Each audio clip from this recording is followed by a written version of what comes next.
And for new listeners here, w- how would you describe PANS or PANDAS, and what's the acronym actually? It's kind of like stand So PANS is the autoimmune encephalitis is the top of the umbrella term. for. And then under that is PANS, which is pediatric autoimmune neuropsychiatric syndrome. It can be from mold, Lyme, Bartonella, Babesia, strep, staph. And then PANDAS is pediatric autoimmune neuropsychiatric syndrome induced from strep. So this is what the tricky part is.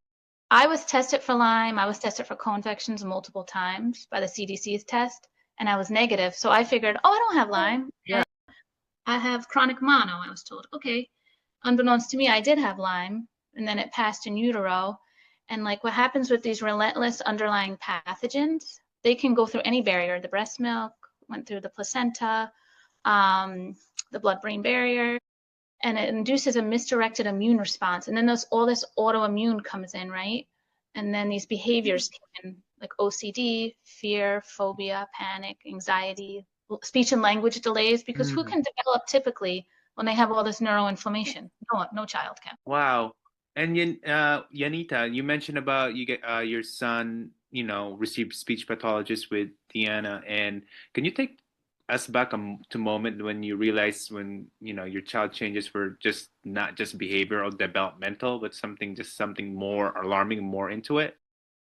Yeah, around when Angelo was like 1 years old, he seemed to be developing normally. He would say words and we went to the pediatrician, everything seemed normal, and then there was just like a quick switch. It just seemed like he wasn't communicating to us anymore. Like we thought that he was communicating and he was speaking with us, but he wasn't fully like holding eye contact and having a true conversation. I mean, we thought maybe he had a little bit of delay. The pediatrician recommended that we go to speech and also occupational therapy. Mm. So we went to speech and occupational therapy, and the speech therapist during that time believed that his speech kind of was at a 11th month level when he was 13 months at the time. So we noticed that there was a difference also because I have a daughter who is just 13 months behind Angelo, and she was talking to us and she was holding conversations, and we noticed that he wasn't on the same level as her, even though she was 13 months behind. So I think it was more of like a dramatic shift in how he was